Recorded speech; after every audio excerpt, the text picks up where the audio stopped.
Welcome, everyone. It's the Mike Tech Show, show number 974. Today, I'm going to talk about the initial IT assessment checklist. When you're going to visit that client for the first time for a small business, there's a lot of info here. So, some of it will apply, some of it won't. But I just wanted to get a PDF for you to be able to follow along with this show. And this way you have something to download. This is the last show of 2025. Let me go over the schedule real quick. New Year's Eve show, Wednesday, 12/31 at 10 p.m. Eastern time. I will be on. My wife is going to join me probably at 11 p.m. and hopefully stay for a couple hours. And then I am going to, like I always do, I remain on till 4 a.m. So if you can, you're not doing anything, please welcome. You're welcome to join me right here on Twitch. The next regular show will be Saturday, January 3rd at 2 p.m. because with the holidays being on Thursday, what can I do? And then hopefully back to a regular schedule for the following Thursday. So, all right.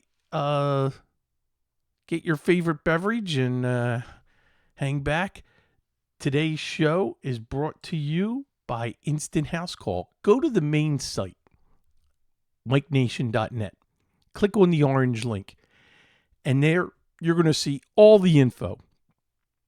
Instant House Call is for, if you're an IT professional, this is what you need for doing remote support for your clients. You hear me talk about it all the time. There's an incredible deal that is unbeatable for $47 for your first year. There's no pins or codes for clients. You get session analytics when you're finished connecting. Customers can start sessions without even calling you first. It is tremendous. 10 concurrent sessions. I've always often said I've done 6 at a time. That's been my max because, you got to be able to concentrate on what you're doing. So if I'm doing like server updates or workstation updates or a mail migration, I've done with my 3 monitors, I've had 2 sessions on each screen at once. So anyway, give it a try. Kick the tires, play with it. You will love it. All right, so let's begin with the assessment. And if you are seeing a client for the first time and you want to get as much information as you can for that initial visit, and a lot of this is what we do. And some of it I started, wow, these are some check boxes that I don't even have, in our checklist. And I started putting this massive checklist together.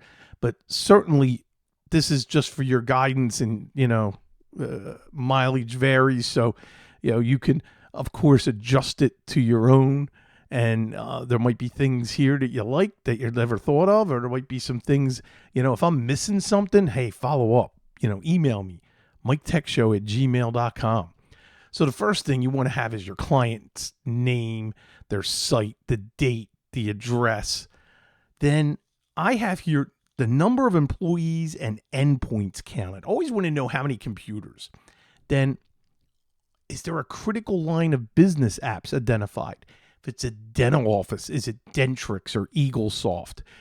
If it's a CPA firm, maybe it's Intuit's Pro Connect series.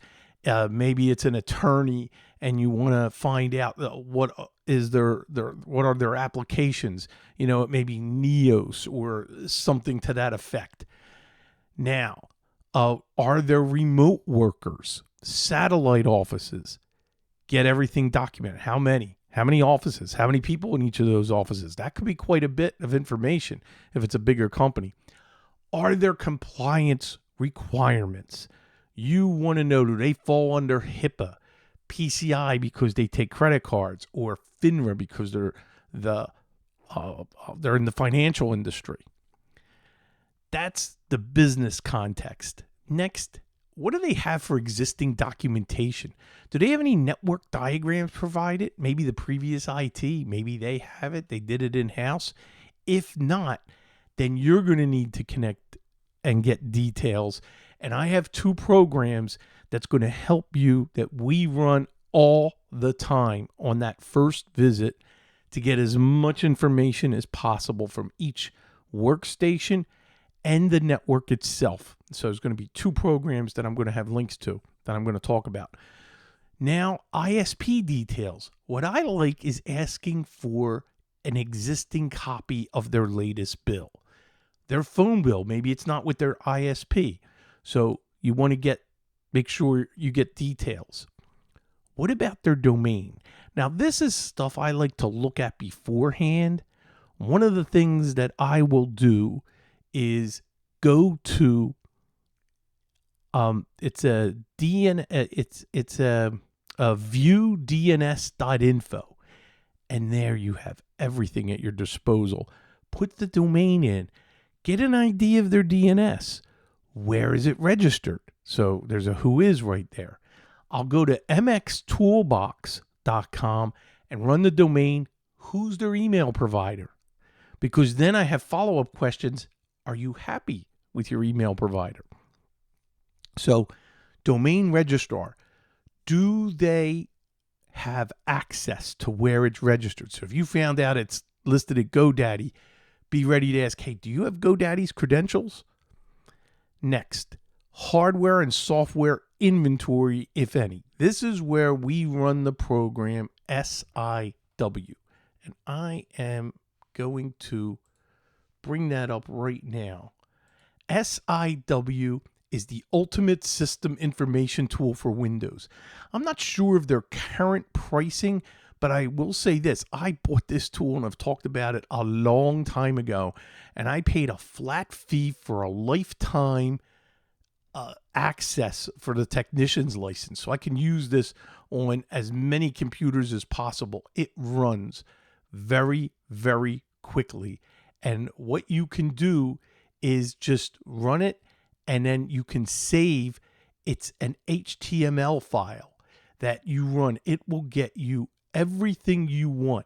Operating system, serial numbers. You can even get passwords, installed programs, applications, security, accessibility settings, environment, regional settings, network settings. This is a great, quick, comprehensive file. When my son goes on site, no matter where it is, for the first visit, I want an SIW from every workstation that is available right there.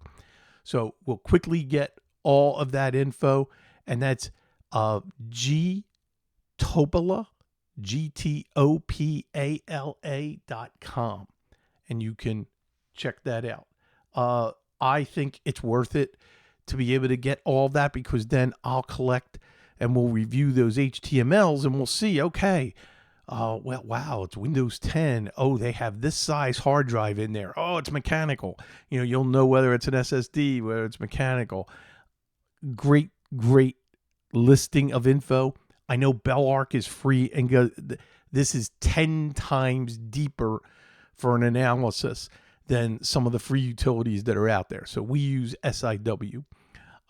Next, are there existing policies, passwords, acceptable use? What do they have? Do they have any disaster recovery? What are their policies? They might not have any, if they're a small enough company. I mentioned about the ISP for details, but this also, you want their account number, the phone and VoIP numbers. Now, an easy one is their copier and MFP. Any service contract that they have, or any info they have for their multifunction printer, there's usually a sticker on the printer. I always want a picture of that. So this way we have what the site number is, what the account number is, who maintains that printer, or maybe they own it and outright. and you want the model number. So that's a great, if they have a few of them, a picture of each one. That's what we do and save it. Now, I have here in the second section a physical and network core. Do they have a dedicated network or server room? And if it's just a server room and maybe a network closet, pictures of all of the hardware. You'll want to make sure you get the make and model number of all the hardware in that closet. So do they have a dedicated server? Are there racks and cabinets? Are they labeled? Is it tidy? Do they have adequate power? Are UPSs installed? What's the temperature and dust conditions like? So these are things that I don't normally have on a list that will make notes for things, but I'm glad it's here in this all-in-one checklist.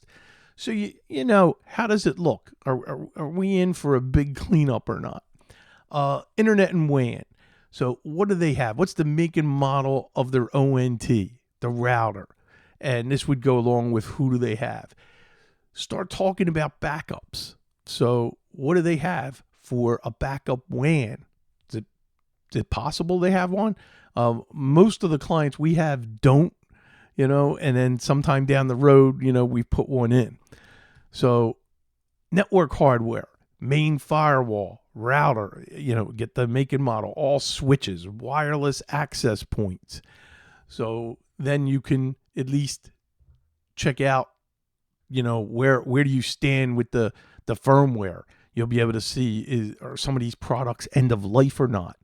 So you start putting that list of things you want to address, but you don't want to scare them after that visit. So that's something I learned a long time ago. You don't want to scare them. You want to put it, this is what we would like to see happen over time. Let's prioritize what's the most important that needs to be addressed. And that's something you got to have a conversation too along the way while you're gathering all this. What are their pain points? And listen and take good notes. What are they having a problem with? Why did they originally reach out to you? One of the things I want to know, if we're replacing an existing IT company, what happened? Were they not responsive? They weren't, you get the list of everything. So, you make sure that you don't fall into that and make sure you're better than what the predecessor was doing.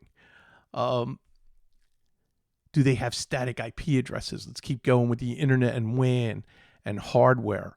Now you want an IP and the topology. And are there any site-to-sites VPNs documented?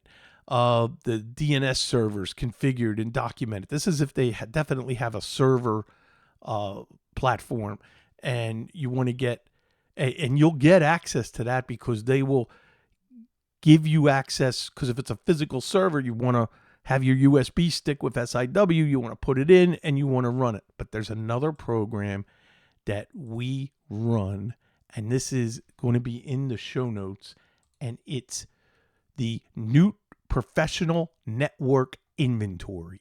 Oh, this is on our laptops, and we have it for, I think, 125 systems we've paid for. It will give you everything you need, and it is just really, really cool. Let's get some screenshots here. When you run this, it will scan the entire network and come up with the system manufacturer, the model, motherboard, if it can, manufacturer, almost a little like SIW, but what I want to see is a quick list of the IP addresses and what are the devices. Here's where you may see, oh, there's a Synology NAS. Oh, we have these access points. So you want to be able to get all of the best recon you can. Are there Apple devices being used? Maybe an Apple TV in a conference room.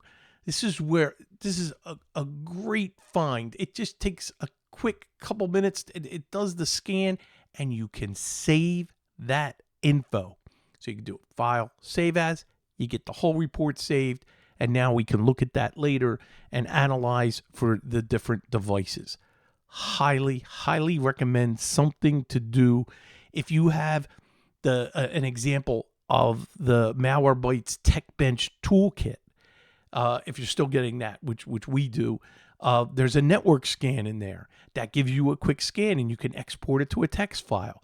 Newt gives you a lot more information, so I like running that. I like getting all of the details there. So now we've gotten our analysis of the network a little bit. Let's look at Wi-Fi. What do they have documented? Do they have guest SIDs? Is there a corporate SID? What's the Wi-Fi coverage? Ask them. Do they have dead spots that they've already identified that you can take a look at? That was big with a new client, that their biggest complaint was Wi-Fi from their previous IT, where they've complained about it and they didn't do anything about it. So we took a look at the coverage and we added a couple access points. That's all it took. And we fixed the dead zones. So it could be some real easy, low-hanging fruit that you can grab. So now when it comes to servers, are they physical? Are they virtual? What's the name? What's the role? Do they have Active Directory? And that's the next list, which is do they have local remote access methods documented? The virtualization platform, is it VMware or Hyper-V? Do they have antivirus, an EDR? Are there documentation surrounding that? The workstation and laptops, this is where you want to get to each one that has an SIW. Now, maybe they have techs, technicians if it's like an HVAC plumbing company. They may have techs that are on the street that may have their laptop with them, or maybe it's an iPad. Find out, how many are out there? And you might have to just take notes. You might not have access right now to be able to run an SIW. Now, here's what I like. If there's a couple people that they don't have their laptop there, when can we log in? That's when we use Instant House Call. Have them go to our site where we have the download for the Instant House Call agent. They install it, and we quickly remote in. And then we can drag and drop the file so the SIW program will download right on their system, and then we run it. And then we take that report HTML file and I transfer it back in Instant House Call back to us. So now we have a complete picture of every single system. So we will do that for remotely. And that's one of the great things, to be able to instantly connect, with Instant House Call. Workstation, laptops, are they joined to a domain? Do they join to Office 365, which is a whole nother conversation that we're going to get into? What other devices do they have? If they all have phones that are VoIP, turn one upside down, take a picture of it, get the make and model of the phone.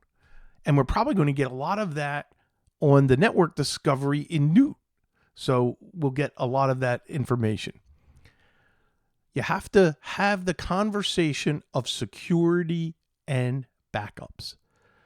Now, in this list, we have a very detailed checklist that on the initial assessment, you may not have. And it's there for later use. Do they have VPNs? Are they port forwarding? But until you get access to the firewall and actually look at the rules, you're not going to get that. So this is in there for, just for information. What do they have for policies for their endpoint security? Is a checklist as we keep going. Do they do any web content filtering in place? Maybe they have we use, they're not Untangle anymore, Arista firewalls that does web filtering. Do they have any policies? Their email, This is very important. Is it Microsoft 365? Is it Google? Is it from some third party that maybe a web hosting company or something for their email? Is it still their ISPs because they don't have the branding? That's another conversation you can have. You want to find out, and then when you look at the DNS, this is an easy one. This is I love this low-hanging fruit that really seals the deal. Do they have an SPF record, a DKIM record, a DMARC record in their DNS? And if they don't, you explain why that's important for them and that they should have it. And that's something that'll be taken care of when they are onboarded to your organization. It's a conversation I always have. Backup and recovery of the workstations. Do they have a policy? Are they backing up? 90% of the clients that think they're backing up, when we look into it, they are not. And so then we got to have that conversation. Do we want to do a local backup? Do we get an online backup? What is critical? When they come to the office, they're outside and the building is in flames and they cannot access it. They now have to rebuild everything from scratch. Can they do that with nothing that's inside the building? That is a conversation you have to have. Maybe have that with current clients and make sure you recommend the appropriate backup solution. That's always very, very, very big. And I have a backup and recovery section in there. So now it's applications licensing process. This is the one where we always find multiple versions of Office. So the last site that my son visited that actually brought this conversation in the chat room, he found a different version of Office on each of the computers. I mean, Office 2003 went to it, Office 2007, no Office on one of them. So we're now having the conversation because they actually don't have a real email. So we're having that conversation for Microsoft 365 business and getting them all squared away for Office and email and getting that centralized. They do have a domain name, so we want them to, think about that. Of course, price is important, and they're buying 3 new computers. One of them is a peer server that they're going to use as a workstation. We're trying to convince them for that 4th one, and let's leave the peer server alone and not use it as a workstation. So this brings on multiple difficult conversations because of cost, and we want to be very accommodating for that. So we want to give them the options, for what do they need, keep the cost down, of course. So this was a small CPA firm that were running Windows 8. And when they went to launch and install the new Intuit Pro Series, it wouldn't install. So that's what brought them to needing a recommendation, and then someone recommended us, and now we got the assessment and we're into the conversations. So what other software do they have? Licensing, are they compliant? Are we finding pirated software here? We have to maybe have that conversation. Do they have what is the help desk ticketing process that they maybe had with their past company? If not, then we introduce them to ours. And one of the more difficult things, if we're replacing another IT company, then we got to go through an offboarding process with the old company, which we have done for a roofing company a few weeks ago, where we had to offboard them and then onboard them to us. And that went really well. The company that we were working with, they were very friendly. We had a great conference call. They were very helpful in getting us the passwords and everything. And that's how you want to be. It's going to happen. So they had things documented, and it was very nice. If they don't have any policies, if they do, we got to make sure, do they have a change management process that we got to follow, All right. The last step is finding the next steps. What did we expose? What did, do they have RDP maybe enabled on firewall rules? Maybe there's no backups or failing backups. Unsupported OS in production. What is single points of failure? This is for your follow-up where you start, we want to standardize for their antivirus, improve passwords, introduce multi-function, multi-factor authentication. We want to make sure that they have basic documentation. We provide them with the inventory. They probably never had one, some small companies. And then diagrams, a network diagram from everything that you've collected for the assessment. Do a diagram. Are there network cleanups based on earlier in the checklist? What do we do? Do we schedule? Because the wiring's a mess, and there are many, many times we got to bring in our external wiring person to help with this because that gets pretty complicated. So do they have, and something, it's part of the policies, do they have cyber insurance? That's something we're not talking about here, but that's something that I would add that for cyber insurance, because now you have to have the discussion, are they compliant with that company? What did they answer? Possibly on their own. And you want to look at a copy of that because they might have said, yeah, they have MFA for everything, and they might not. And you want to let them know, hey, God forbid something serious happens and they file a claim and then they find out that they don't have that they lied on the cyber insurance application. That's it. They're not going to get covered. So you want to have that conversation, and there are gaps that have to be addressed right away. So there's a lot here. And that's why you have to have a checklist. And if you didn't, maybe this is the good start for you to have one. Maybe you have your own and you're like, oh, Mike, man, you got things here that I never thought of. Or what is missing from the checklist that I'm providing you? And I will add it, and I'll update the PDF.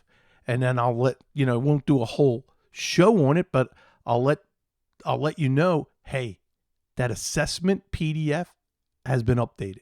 So re-download it. And I'll put a new link in a future show if we make changes to it. So that's what I wanted to cover. And it was Steve in the chat a couple weeks ago. I think he mentioned, hey, that would be a good show. And I've done one, not as complete as this, but I've done one in the past. And remember, you need tools, and you can find free utilities that can do what SIW does and what Newt Pro does. And we just happen to have purchased them, and I know I got SIW at the right time. I think I paid, and this is years and years ago, I paid $79 for a lifetime technician's license. That was incredible. And because we use that utility all the time. Anytime my son or I are the first one in, we are running that SIW. And that gets us a great recon of that computer.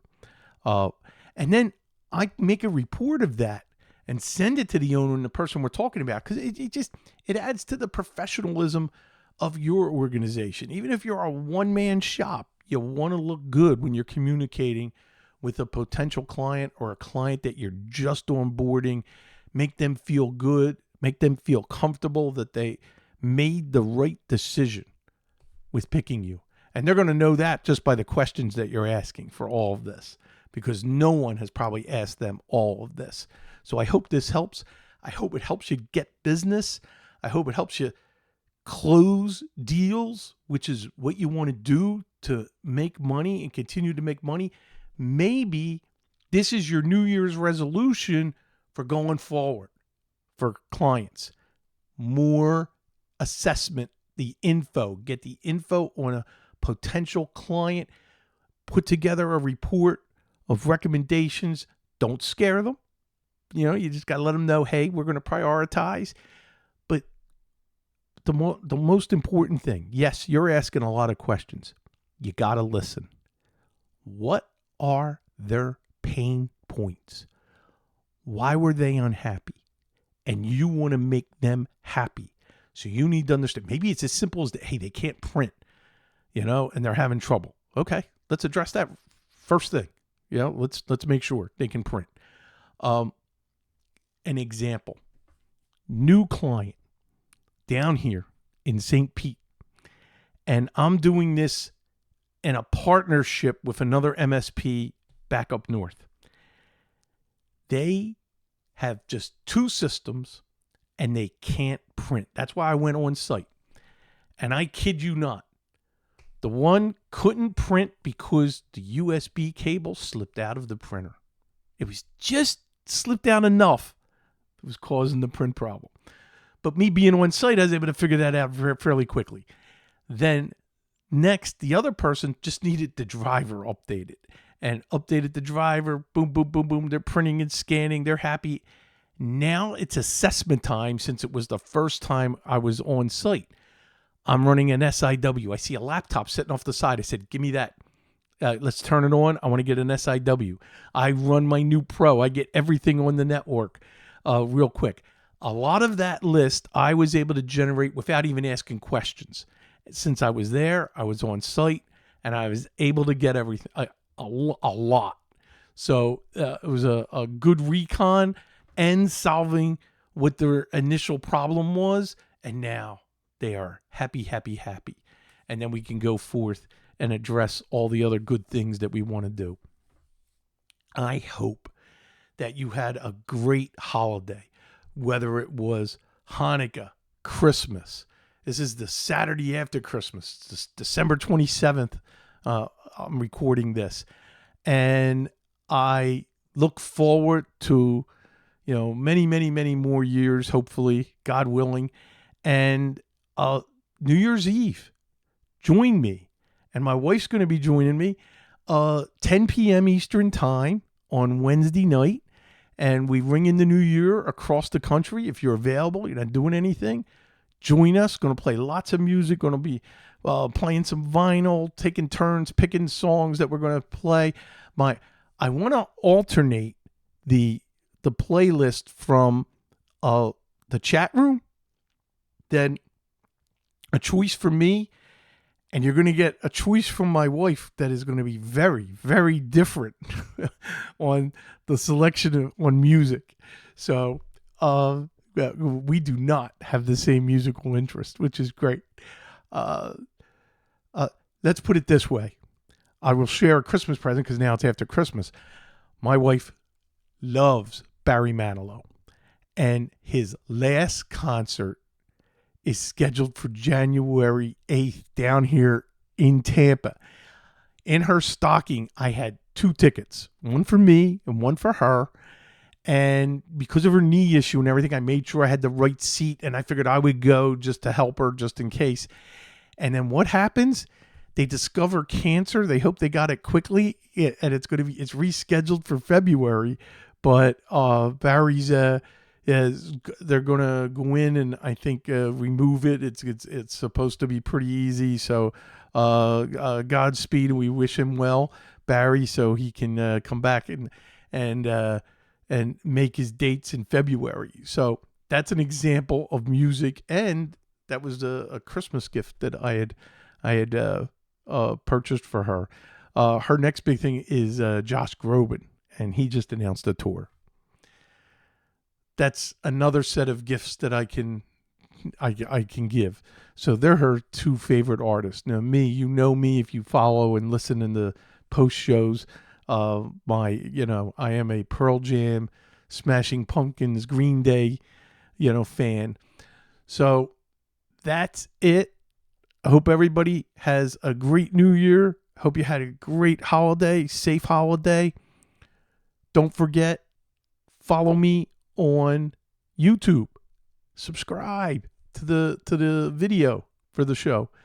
Just go to youtube.com/Michael Smith MTS. Email me anything that you want to talk about or discuss or follow up to the show. Or, Mike, I disagree with you with something. Hey, let me know, and I'll read it on the air. We'll tackle it. MikeTechShow@gmail.com. Don't forget, check out Instant House Call. That is a big tool in our toolbox. Check out the deal right now that's going on. And don't forget, if you're in the holiday spirit and you want to make a donation, someone had a problem with the donation link. If you do, don't worry. If you want to make a one-time donation, go to paypal.com. And whatever you do, just make the one-time donation to MikeTechShow@gmail.com. Greatly appreciate it. Love it. Thank you, everybody. For those that'll join us, I'll see you New Year's Eve. Next show, January 3rd at 2 p.m. on a Saturday. Bye-bye, everybody.